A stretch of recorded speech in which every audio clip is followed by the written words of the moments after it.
Mais avant cela, on vous propose de jouer autour de la table. Les jeux de société, c'est notre thème du jour. Eh bien, c'est une famille qui a décidé de se lancer dans un jeu Made in Sarthe. On vous explique cette aventure.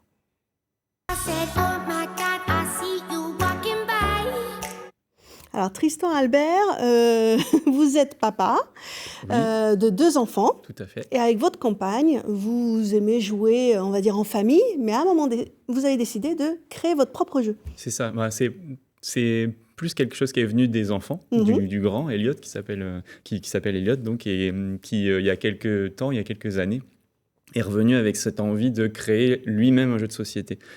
Mais je pense qu'il n'avait pas forcément pour idée d'en faire quelque chose qui puisse être commercialisé, etc. On a tous des boîtes avec des post-it à la maison qui traînent, mais ce n'est pas un vrai. Voilà. Donc ça a commencé comme ça. Hein. C'était aussi des bouts de carton, des tests et des tests et encore des tests. Et puis il se trouve que Elliot et son petit frère Johan se sont pris au jeu, c'est le cas de le dire. Ils ont présenté leurs idées en classe, ça a eu du succès. Les parents sont tous venus nous voir en disant « nous aussi, on en veut un ». Donc ça, c'était pour notre premier jeu d'Innodig. Ouais. Voilà. Ce qui fait que on s'est dit « allez, on tente l'aventure, on essaie d'auto-éditer notre jeu ». Ça a fonctionné. Celui-ci, on en a fait 200 qui sont partis. Et puis, ça doit être une fierté incroyable. C'était une super fierté, une énorme fierté. Et puis une belle histoire, quoi. Surtout parce que les jeux qu'on crée, on les crée aussi maintenant, c'est maintenant qu'on le comprend, mais on les crée aussi dans un objectif d'éducation, en fait, et puis de travailler les matériaux, de leur faire comprendre à nos enfants comment ça peut arriver jusque dans notre placard, un jeu, quoi. Oui, c'est un sacré apprentissage. Je vous propose de les écouter, justement. Vos enfants, on a une petite vidéo. J'aime bien découper des petits papiers ou, par exemple, faire sur l'ordinateur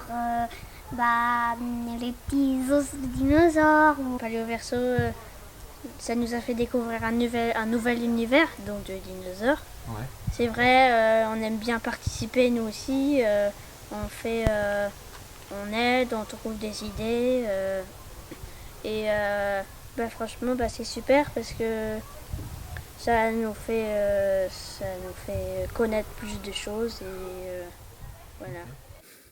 Ouais, donc un moment familial, une expérience ludique, mais un sacré apprentissage au final. Mais oui, c'est ça. Mais un apprentissage par le jeu et Isa en parlera aussi tout à l'heure, je pense.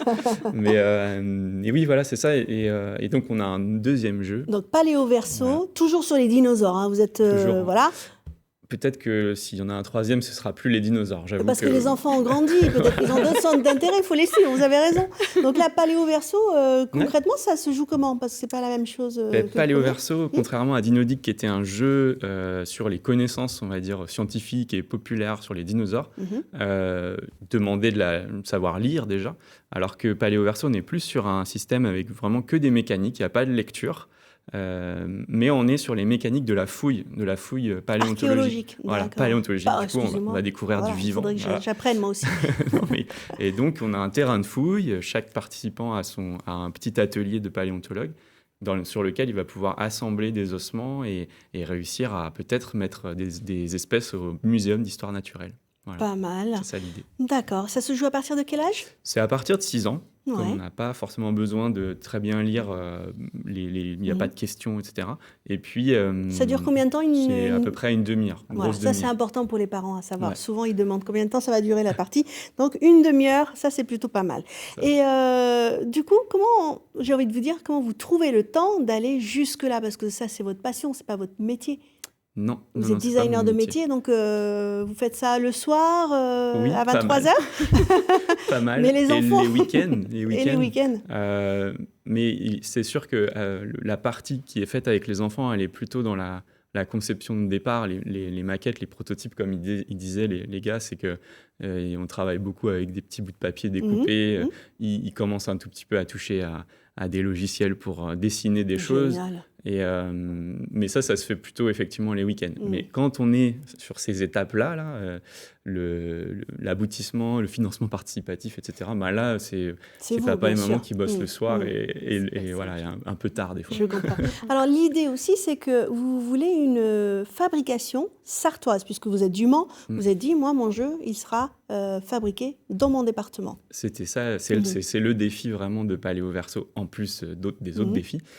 C'était de dire, on va essayer aussi de montrer aux enfants qu'on pouvait fabriquer un jeu en Sarthe. Donc l'imprimeur, le fournisseur de bois. Voilà, c'est ça. Il y a des petits cubes en bois qui sont faits avec du hêtre sartois par Belette et Miton, une entreprise qui fabrique des jouets et des accessoires pour les enfants. Voilà, l'imprimeur c'est ITF à Mulsanne. C'est des gens qui nous suivaient déjà. Avec des encres végétales. Enfin voilà, vous avez vraiment réfléchi tout pour que ce soit un impact environnemental intéressant, un bilan carbone léger, parce que ça vous tenait à cœur et ça fait partie de l'apprentissage que vous avez envie de donner à vos enfants également. Exactement. Et alors du coup, là on en a une boîte sous les yeux, vous en avez deux. En fait, entre les mains, vous aimeriez en avoir un peu plus. Donc, vous lancez une campagne de financement participatif. Oui, qui court là jusqu'au 19 octobre et qui devrait normalement nous permettre de fabriquer jusqu'à 500 jeux. Et pour ça, il faut qu'on arrive à prévendre, après avoir des précommandes à hauteur de 200 jeux. Voilà. D'accord.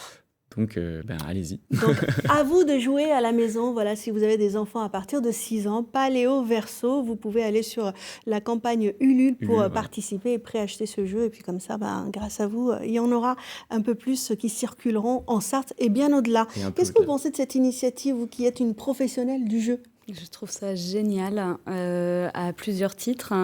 Déjà, pour des enfants, de mener un projet de A à Z et de voir les coulisses de la création d'un jeu.